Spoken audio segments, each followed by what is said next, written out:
let's just say Travis Hunter is the second overall pick in the draft, which everybody thinks. Yeah.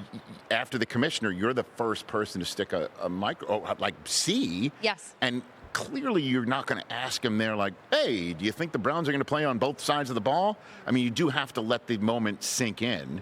But what about Travis Hunter that you've learned or come across that you want to bring across even here, like that now that you don't have to boil it down to 30 seconds I think we all know the reason why this is, but Travis and Shedeur, in my opinion, so much has been said about them on their behalf. And whether or not that's fair, unfair, they like it, they hate it, it motivates them, what have you. Like you said, this is their first opportunity, or Travis's, for example, to speak for himself, knowing what his future is going to be. Up until this point, it's all been conjecture. And frankly, up until this point, he's been selling himself on both sides of the ball, and he wants things to go a certain way. He knows how these meetings have gone with the Browns, for example. So once we know it as a fact, I kind of just want to give him an opportunity to, can you just speak for yourself one more time to Cleveland, for example, to those fans? Awesome. And just let him do that. I also feel in my preparation that I would have approached this job a lot differently, I think, before I had any of my kids. I feel very differently now about these young men coming across the stage now that I'm a mom. And I just know that there are parents out there watching their child get drafted to a city and they're not going to be near their home anymore. They're not going to be on their college campus. And just treating the moment with such respect and honor and treating them, giving them the opportunity that they deserve to just shine in that second, because I know if it were my kid, that's what I would want done. Yeah, exactly. Yeah. No doubt. Don't catch them. I don't want anything from them except their authentic reaction to where they're going. But not to turn this into an ideas meeting. I would love it. Right, or a pre-production meeting. But that is a great follow-up once you do get that out of Travis Hunter, that the oh my gosh moment is through. Yes. Hey, what do you want to tell Cleveland Brown fans about the ultimate question if you're going to play both sides of the football? Like, what? And just let him go, because you know what his answer is going to be. He already said he would quit football if the team that drafts him won't let him do it. I can't imagine. But I also think once you know where these guys are going, I think they should be allowed to share a little bit more about the team's ideas for them. Yes. So maybe he would disclose in that moment, hey, Kevin Stefanski has told me X, Y, or Z. Wouldn't that be a dream if right there he shared that with us? Well, I can't imagine the Browns wouldn't just unleash him in every possible way. I'm against the play him on defense and have 4 or 5 packages for him. I think it needs to be maybe like 70-30, 70 on defense, 30 on offense. He's going to show up on the field on offense. You're going to know what the play is. He needs to show up more often to dilute the options. Yes. But he cannot. I just can't imagine watching these NFL games, no one ever taking a break and ever having a mental break to meet with a coach, meet with a teammate, figure out what is happening on a team, in a game, and having to just be jumping back and forth.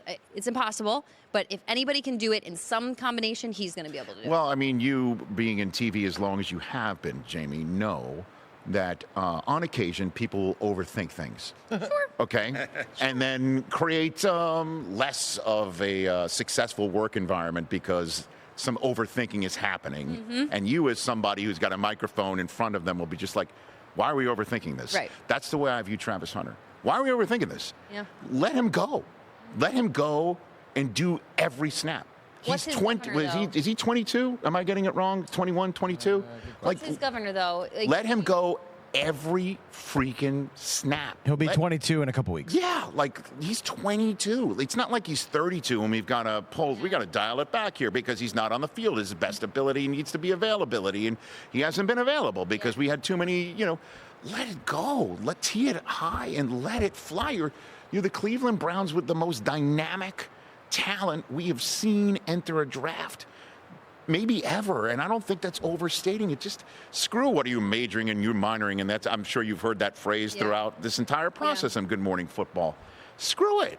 Do as many snaps as you can, and you tell me when you need a breather in the Gatorade. That's the end of it. I'm not worried about the physical, though. You said he's 22, he's not 32. I'm worried about the mental demands of playing a complex game at a professional level. This is like, you're great at pickup basketball, but then you're going to go play the same type of pickup basketball against like a Tom Izzo run offense. Like, sometimes the next level of the game is more complex. It's more challenging. It's more demanding. I just don't want him to get out over his skis with the demands of play calling. I mean, I've never learned more football than I did sitting next to Jason McCourty in my 2 years, and just the complexities of running a defense. So are you going to ask him to just, okay, Travis is on the field, so he's going to guard one guy, and the rest of us is going to play his own defense because he's over there because he wasn't in our meeting all week? I don't want it to be unfair to him. I want him to excel. I want him to be great at something. So whatever side of the ball that is, I'm not withholding the other side from him. I just don't think it should be 100%, 100%. I don't know, because I also sit here in Dion I trust too. Like, it's not like Dion is sending a blank slate who doesn't already understand the nuances of playing defense and technique and understanding what needs to be done on every snap for every defense. Obviously, there will be a learning curve. Sure. But I think a unicorn is being sent to the next level. I just I don't know. My spidey sense is going off. Maybe I'm too much of an optimist. I don't know, but it's interesting you're pointing out, like, he can't be in two meetings at once. Yeah.